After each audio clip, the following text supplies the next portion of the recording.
जब किसी गांव की गलियों में शादी की शहनाइयां बजती हैं, जब किसी लोकगीत पर थिरकते हैं पाँव, जब किसी फसल के लहराने पर झूम उठता है गांव, तो वहाँ एक आवाज हमेशा साथ होती है, ढमक ढमक करती हुई, दिल की धड़कनों से ताल मिलाती हुई। कभी सोचा है कि किसी भी भारतीय जश्न की रौनक बिना किसके अधूरी लगती है? वो जो न संगीत का सिरमौर है, न मंच का सितारा, फिर भी जब उसकी थाप गूंजती है तो हर दिल झूम उठता है। शादी, भजन, कीर्तन या कव्वाली, इसकी थाप का कोई नहीं है सानी।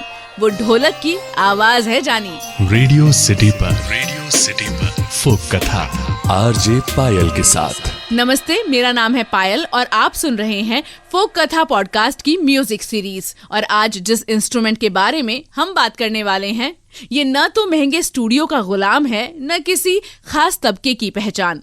ये है आम लोगों का वाद्य जो हर गली, हर गांव, हर दिल में बसता है, जिसके सुरों में है मिट्टी की महक, लोक गीतों की आत्मा और त्योहारों की खुशी। ढोलक एक ऐसा वाद्य यंत्र जो सिर्फ संगीत नहीं बजाता, बल्कि संस्कृति, परंपरा और जज्बातों को जिंदा रखता है। जी हाँ, मैं बात कर रही हूँ ढोलक की। भारत के हर कोने में अपनी अलग पहचान बनाने वाले इस लोक वाद्य की कहानी उतनी ही पुरानी है जितनी हमारी धरोहर। इस एपिसोड में हम उतरेंगे ढोलक की थाप के भीतर, जानेंगे इसका इतिहास, इसकी बनावट, उन कलाकारों की कहानियां जिनके हाथों से उठती है ये आवाज और पहुंचती है आपकी आत्मा तक। तो बांध लीजिए संगीत की गठरी, शुरू होती है ढोलक की थाप में बसी संगीत, लोक संगीत की अनसुनी यात्रा। ये है ढोलक। अब जब आपने ढोलक की थाप को महसूस कर ही लिया है, तो आइए इसकी जड़ें भी जानते हैं। ये वाद्य कहाँ से आया, कैसे बन गया भारतीय उत्सव का अहम हिस्सा। ढोलक भारत के सबसे प्राचीन लोक वाद्य यंत्रों में से एक है। इसका इतिहास हजारों साल पुराना माना जाता है। कुछ इतिहासकार इसे मध्यकालीन भारत की लोक संगीत परंपरा से जोड़ते हैं, तो कुछ इसे सिंधु घाटी सभ्यता के समय से जोड़ते हैं, जहां मिट्टी के छोटे ढोल जैसी आकृतियां खुदाई में मिलती हैं। ढोलक की खासियत है इसका दो तरफा शरीर।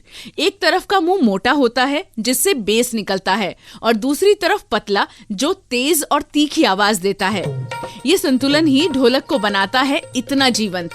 उत्तर भारत, बिहार, राजस्थान, पंजाब, महाराष्ट्र, हर क्षेत्र ने इस वाद्य को अपनी तरह से अपनाया है। भोजपुरी बिरहा हो या पंजाबी लोकगीत, हर संगीत शैली में ढोलक का अपना अलग रंग और रचना होती है। धीरे धीरे ढोलक सिर्फ लोक वाद्य न रहकर क्लासिकल, सूफी और बॉलीवुड म्यूजिक का भी हिस्सा बन गया। आज भी शादी, कीर्तन, भजन, भक्ति और नाटक, हर मंच पर इसकी गूंज सुनाई देती है।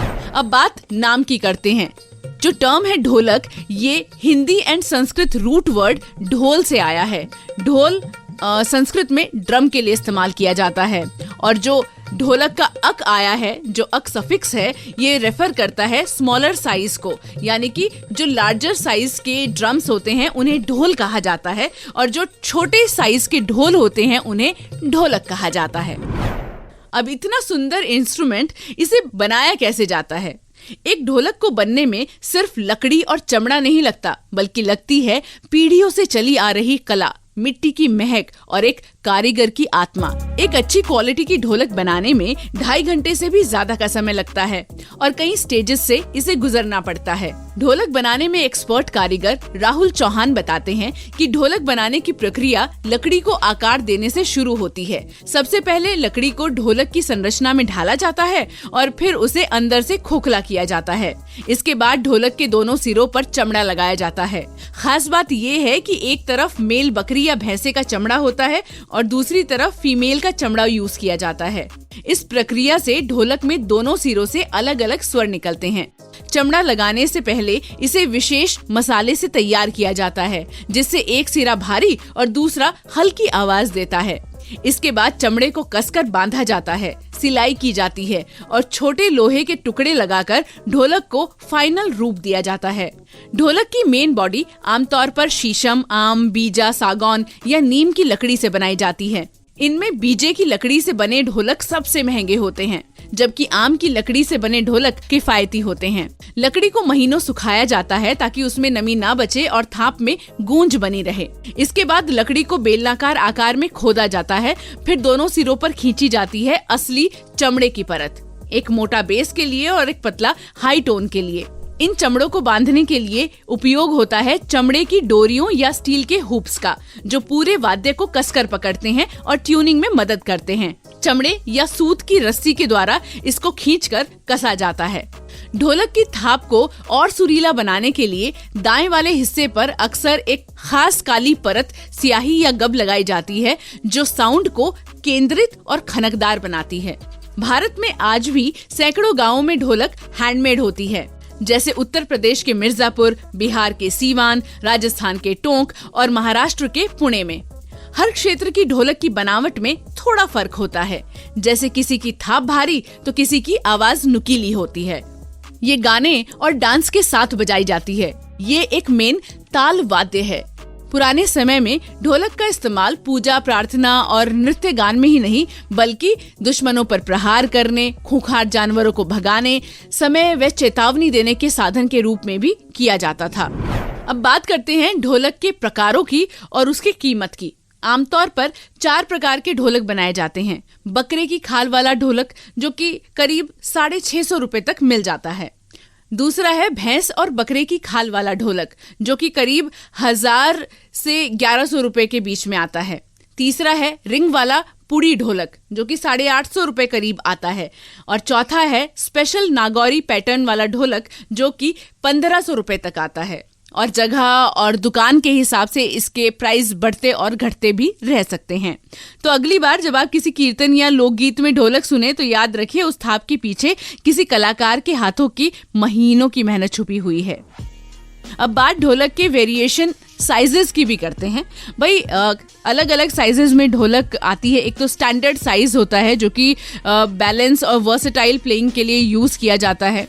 कॉम्पैक्ट साइज, जो कि पोर्टेबल होता है और ट्रैवलिंग में ज्यादा इस्तेमाल किया जाता है। बड़ी ढोलक, जो कि क्लासिकल परफॉर्मेंसेस के लिए और डीप बास के लिए यूज की जाती है। अब बात करते हैं ढोलक बजाने वाले कलाकारों की। वैसे तो देखिए, आपके गली मोहल्ले, आपके घर में, मंदिर में, हर जगह ढोलक बजाने के एक्सपर्ट्स होते ही हैं। लेकिन जब कोई ढोलक बजाता है तो ऐसा लगता है कि उसकी उंगलियां नहीं किससे बोल रही हैं। हर थाप में छिपा होता है अभ्यास, जुनून और एक अनसुनी कहानी। तो कुछ ऐसे कलाकार हैं जिन्होंने इस वाद्य यंत्र को असाधारण ऊंचाइयां दी हैं। तो पहला नाम है इसमें लक्ष्मण दास जी, जो कि उत्तर प्रदेश से आते हैं। लक्ष्मण दास जी एक साधारण कारीगर परिवार से आते हैं, लेकिन उनकी ढोलक की थाप ने उन्हें संगीत महोत्सवों का सितारा बना दिया। वो कहते हैं, ढोलक बजाना सिर्फ कला नहीं, ये साधना है। हर सुबह सूरज उगने से पहले मैं ढोलक को प्रणाम करता हूँ। दूसरा नाम है नाथूलाल सोलंकी, जो कि राजस्थान से आते हैं। राजस्थान के लोक मंचों पर नाथूलाल सोलंकी का नाम किसी परिचय का मोहताज नहीं है। ढोलक के साथ साथ उन्होंने नगाड़ा, खड़ताल और तबला में भी कमाल किया है। लेकिन ढोलक से उनका रिश्ता आत्मा जैसा है। उनकी थाप सुनकर विदेशी श्रोता भी झूम उठते हैं। उन्होंने दुनिया भर के मंचों पर भारत की लोक थाप को पहुंचाया है। तीसरा नाम है उस्ताद रफीक अहमद, जो कि मुंबई से आते हैं। बॉलीवुड की दुनिया में अगर ढोलक की बात हो और रफीक साहब का नाम ना आए तो बात अधूरी है। चिट्ठी आई है से लेकर निमुड़ा निमुड़ा जैसे गीतों में उनकी ढोलक की थाप ने जादू जगाया है।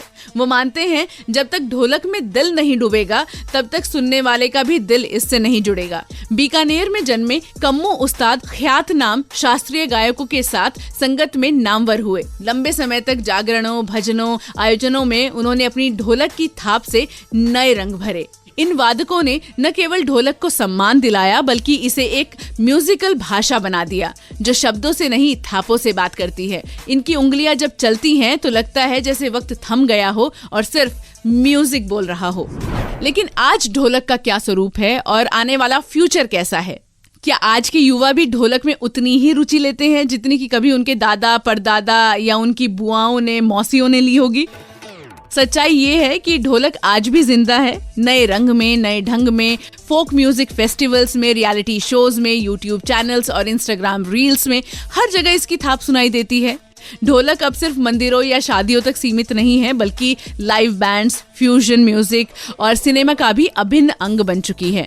उदाहरण के तौर पर आज के कई यंग म्यूजिक प्रोड्यूसर्स हैं जो कि ढोलक को डिजिटल बीट्स में मिलाकर इंटरनेशनल साउंड बना रहे हैं। लोकल ढोलक वादक भी अब online classes, workshops and tutorials से नई पीढ़ी को सिखा रहे हैं और आजीविका चला रहे हैं। बॉलीवुड फिल्मों के गानों में आपको अक्सर ढोलक की थापें सुनाई देती ही हैं। वर्ल्ड स्तर पर भी क्रॉस कल्चरल कोलैबोरेशंस होते रहते हैं जिनमें ढोलक का वाइडली यूज होता है। सरकारी और प्राइवेट संस्थाएं भी अब लोक वाद्यों को बढ़ावा देने के लिए फेस्टिवल्स, आर्ट फेलोशिप्स चला रही हैं। राजस्थान, बिहार, उत्तर प्रदेश जैसे राज्यों में ढोलक बजाने वाले जो युवा कलाकार हैं खुद को एक कलाकार मानते हैं, सिर्फ लोक वादक नहीं। सो ढोलक का भविष्य बहुत ही सेफ है। जब तक लोग थाप को महसूस कर सकते हैं, जब तक जश्न में संगीत होना चाहिए, जब तक किसी के दिल में भी भारत की मिट्टी की सुगंध बची है, ढोलक की आवाज कभी खो नहीं सकती। आपको मेरा खुद का पर्सनल ढोलक के साथ एक्सपीरियंस बताऊं, मुझे बहुत ही काम चलाऊ ढोलक बजानी आती है और वो इसलिए क्योंकि मैंने शादियों में अक्सर लेडीज को बजाते हुए देखा है, स्पेशली मेरी बुआ जी को जो कि बहुत ही कमाल की ढोलक बजाती हैं और उनकी ढोलक पे लोग डांस भी करते हैं। वो मतलब इतनी अच्छी और इतनी स्ट्रॉन्ग ढोलक बजाती हैं। और बहुत सारे आपने भी देखा होगा मंदिर में जो कलाकार होते हैं जो भजन कीर्तन करते हैं या फिर कोई जो अपनी सोसाइटी में ऑर्केस्ट्रा वाले होते हैं वो जो ढोलक बजाते हैं, उनकी थाप ही अलग होती है। अगर आपके आसपास भी कोई आपको ढोलक बजाता हुआ देखे, कोई आंटी, कोई चाची, कोई दादी जी, कोई मामी जी या कोई अंकल जी, तो उन्हें एक बार अप्रिशिएट जरूर कीजिएगा। किसी के लिए ढोलक भक्ति है तो किसी के लिए बचपन की हंसी, किसी की पहली स्टेज परफॉर्मेंस की साथी तो किसी के आंसू छुपाने की आड़। हर थाप में एक कहानी छुपी है। तो जी, आज हमने सुनी ढोलक की कहानी, उसके जन्म से लेकर कलाकारों की मेहनत, आधुनिक दौर में उसका सफर और लोगों की जुबानी उसकी यादें। ये सिर्फ एक वाद्य नहीं, एक एहसास है, एक थाप जो दिल से निकलती है और दिल तक पहुंचती है। तो ये थी ढोलक की अनसुनी कहानी, मेरी जुबानी। कैसा लगा आज का एपिसोड आपको, आप मुझे बता सकते हैं इंस्टाग्राम पे जाकर @भाईसाहब के नाम से मैं आपको मिलूंगी। और अगले एपिसोड में एक और भारतीय वाद्य यंत्र की अनसुनी दास्तान के साथ मिलते हैं। तब तक सुनते रहिए ढोलक की थाप के साथ फोक कथा की म्यूजिक सीरीज मेरे यानी कि पायल के साथ। रेडियो सिटी पर फोक कथा RJ पायल के साथ।